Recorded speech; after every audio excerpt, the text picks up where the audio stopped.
Ohio State improves to 9-0 after a 34-10 win over Purdue, its last road game, before it heads up to Ann Arbor for the big game. I'm Stephen, that's Stefan, that's Andrew, and these are grades for quarterback Julian Sayin, 27 of 33 for 303 yards, only one touchdown, and he had an interception on the day. Gillis, you first. What's your grade for QB1? Yeah, this one's a hard one. A-, I think, is where I'm at. The interception in the red zone, I think that was a bad decision more than it was like a bad throw. Like, I think the Grambling turnover that he threw, like in that end zone where he threw the out route, I think that was just bad throw, not really bad decision. That was bad decision. So I'm going to dock him for that. But I thought he was really good again. I mean, Stefan, he posted this on social media like, hey, that seam route that he threw to Jeremiah, like right down the seam, like the touchdown pass, that's going to look really, really good from those cameras that are up there and up there, because the All-22 is going to look very, very kind to him on that one. I thought he had some really, really nice throws. I thought he moved well. The offensive line, I don't think was great today. I think they were kind of shaky, and I think you saw maybe not the elusiveness you saw from Julian last week, like specifically that 3rd and 5, but I think you saw some shake. So maybe not shake and bake, but shake.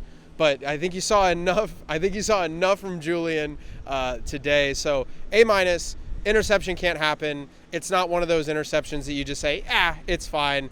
He didn't have Cornell Tate, which I think is an important kind of reminder in this. You still have the best receiver in the sport, but you also don't have a first-round pick, and then you're throwing in some guys, Mylan Graham, Bryson Rogers. Like, you're throwing in some guys that just had not really played a ton. So I understand all that.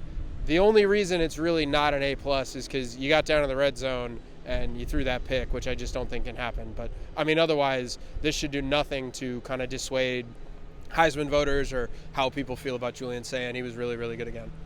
Stefan, what's your grade? Yeah, I'm going with a B+. I'm going a little bit lower than Andrew, and I think I'm giving him a B+ because of what Julian Sayin has established as an A for him. Yep. An A for him is about as perfect as it gets. So it's like consequence of your own like actions, but in a positive tone. You're grading him on the Julian Sayin curve. Yeah. So I give him a B+.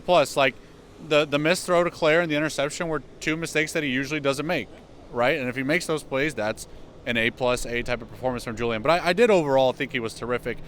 I'm curious to see, because I'm sure Ryan Day was going to be asked about it on Tuesday, just kind of the offensive line's performance.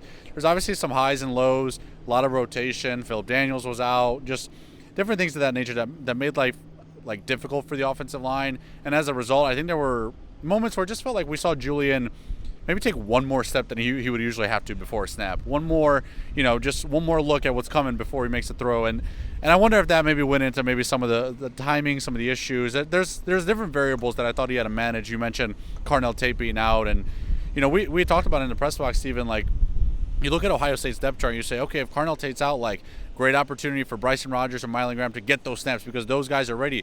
Those guys might be super talented.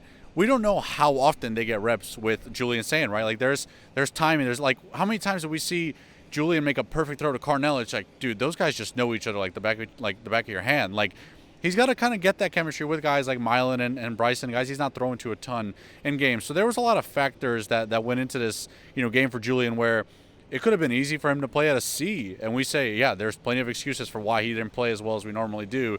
So for him to play as well as he did, I still think I give him a B+. It was promising. It was good. He continues to progress. Another thing that I don't know how much it was a concern for me coming into November because he is at Ohio State, and this is what he practices in.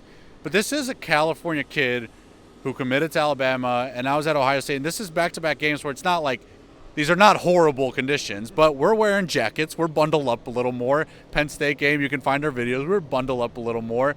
And he's played well. So when there's a blizzard in Ann Arbor in a couple weeks, I'm sure he'll be fine.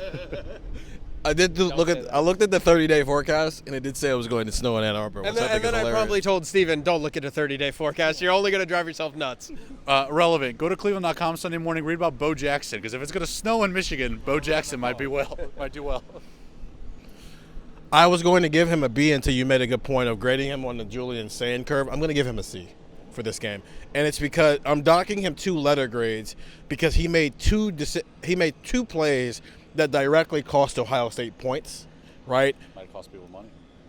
Yeah, it might cost you money if you were bet any top touchdown for Max Clare. But he got asked about the pick.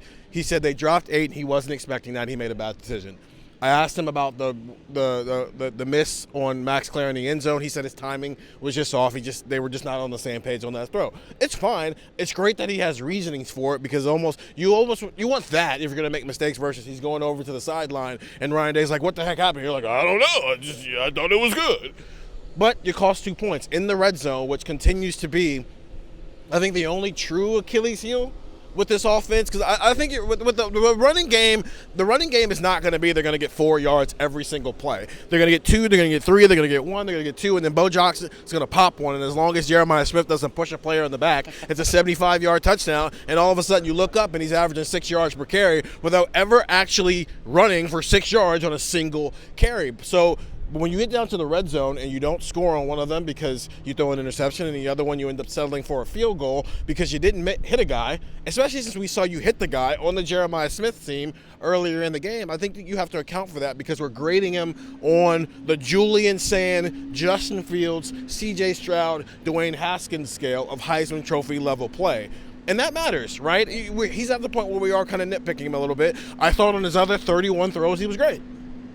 I thought he made up for the right side of the offensive line, looking like a show. Work in progress. I don't think it's a work in progress. I think somebody didn't play today, and by not playing, he won the job at right guard. But we'll talk about that in another video. Ohio State 34-10, improves to 9-0. They did not cover though. But Julian said another solid day, another day where he was efficient. I think he was over 75%, if 27 out of 33, Matt. This is not math people here. Not math, people. He was still above his average. He completed 82% of his passes. It's just he made 2 mistakes that cost him touchdowns, and that does matter because what if they were playing a better opponent? That's what you're always thinking about. I'm Stephen, that's Andrew, that's Stefan, and those are our grades for Julian Sayin in week 11, game 9 against Purdue. See you in Columbus next week.